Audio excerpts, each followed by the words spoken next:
सत्य को पाने वाले सभी सहयोगियों को हमारा प्रणाम।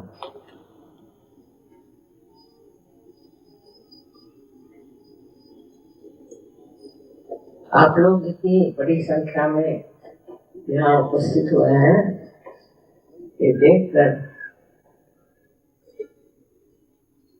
मेरा वाकई में हृदय भर आया है और सोच सोच के कि मेरे ही जीवन काल में इतने लोगों ने, इतने दूर दूर के लोगों ने सत्य को प्राप्त किया। सत्य के बगैर मनुष्य का जीवन बिल्कुल व्यर्थ है। जैसे अंधेरे में इंसान टटोलते रहता है, उसी तरह सत्य के बगैर मनुष्य भटक जाता है। उसमें उसका मैं दोष नहीं मानता। दोष है उस अंधेरे का जो उसे घेरे हुए। जैसे कहा है कि आपको और सबको सहयोग पढ़ाना चाहिए, ये मेरी भी बड़ी इच्छा है कि सहयोग आप लोग पढ़ा सकते हैं और फैलना चाहिए। सबको ये सोचना चाहिए कि हमने पाया है तो हम भी दूसरों को दें और इसको बढ़ाएं। इससे सहयोग बढ़ेगा ही, लेकिन उससे जो है एक शांतिमय सुंदर सा ऐसा स्वर्ग इस संसार में आ जाए। ये अब आपके हाथ में कि आप लोग इस कार्य को पूरी तरह से करें। और हिंदुस्तान में ये कार्य बहुत जोरों में हो रहा है।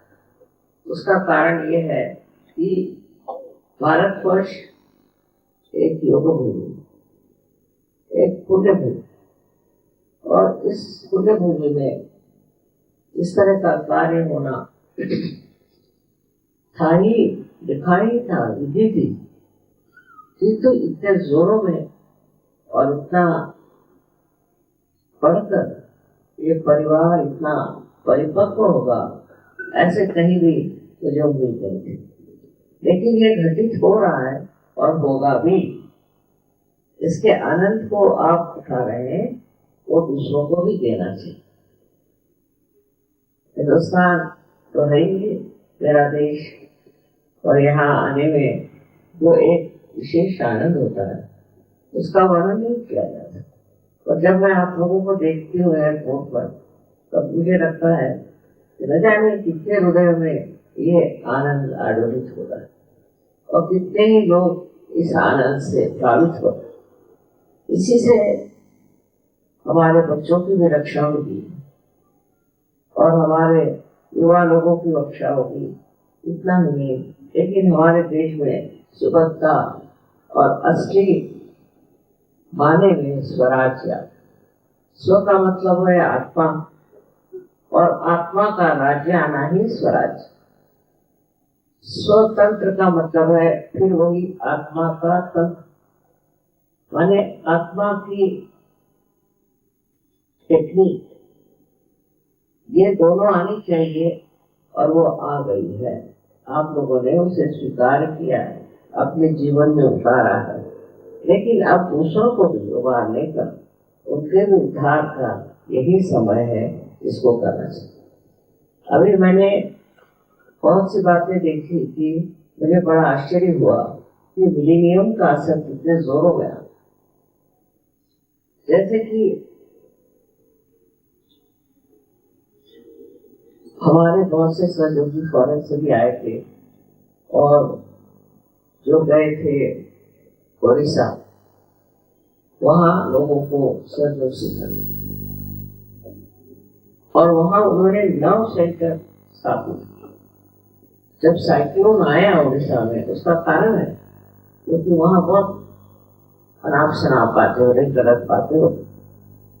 तो एक भी सहयोगी को कुछ क्षति नहीं हुई, उनके मकान नहीं गिरे, उनको कुछ नहीं।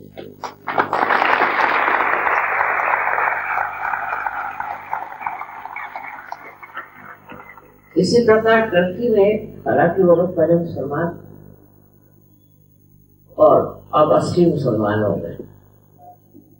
तो जब वो सहयोग में आ गए, करीबन 2000 से ऊपर लोग वहां सहयोग, तो वहां भी 2 बार पूरी तरह से भूकंप आया, लेकिन एक भी सहयोगी उस भूकंप में जरा सा भी दुखी नहीं, किसी के रिश्तेदार तक नहीं, वो लोग तो बच गए।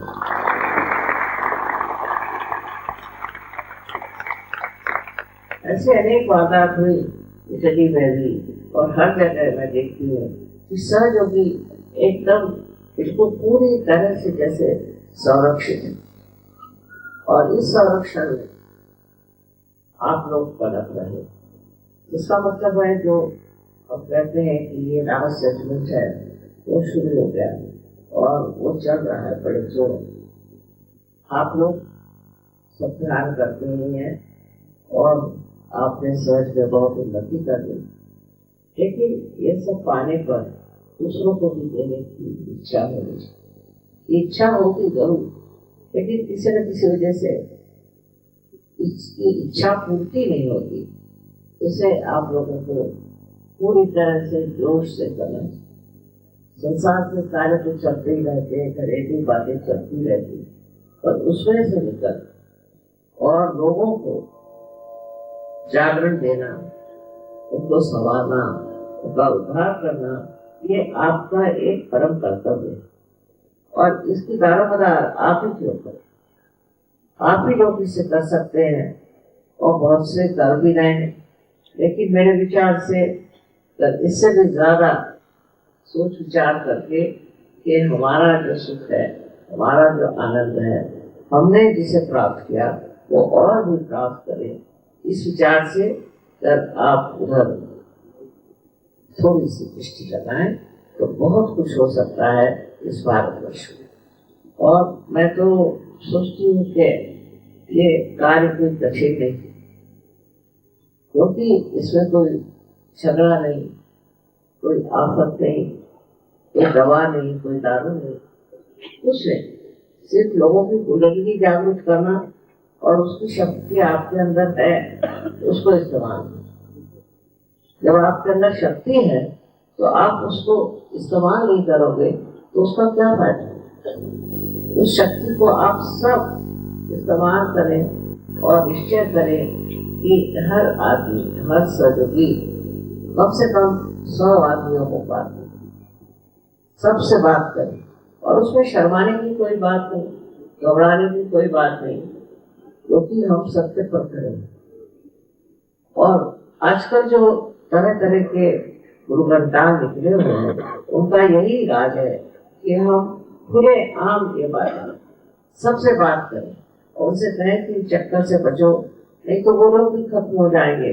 ये हमारा कर्तव्य है कि जैसे संसार की नाव डूब रही है और उसको बचाने वाले आप ही हैं, आपको इसी तरह से एक कोशिश करनी चाहिए कि हम कितने लोगों को पार करें। ये आनंद अपने ही हृदय में कभी समा नहीं है। अगर समा सकता तो हम क्यों अपना घर द्वार छोड़ करके और बाहर घूमते और लोगों को पार करें। ऐसी स्थिति है कि उसमें लगता है कि दूसरों के साथ भी मिलजुल करके इसका उपभोग हो, और इस स्थिति पर अगर आप हैं तो उसका पूरा इस्तेमाल करना चाहिए और उस ओर अग्रसर होना चाहिए, उस तरफ बढ़ना चाहिए। और आशा है कि अगले वक्त जब हम यहाँ फिर से हिंदुस्तान आए तो इससे कई गुना ज्यादा लोग सहयोग में उतरे हुए नजर आएंगे।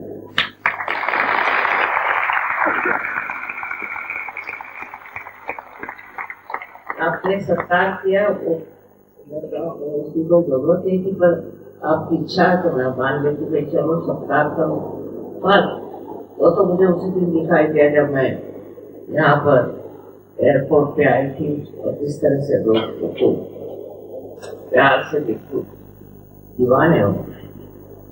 तो ये प्यार की महिमा है, और इस प्यार को बांटना और देना ये भी बड़ी भारी बात है।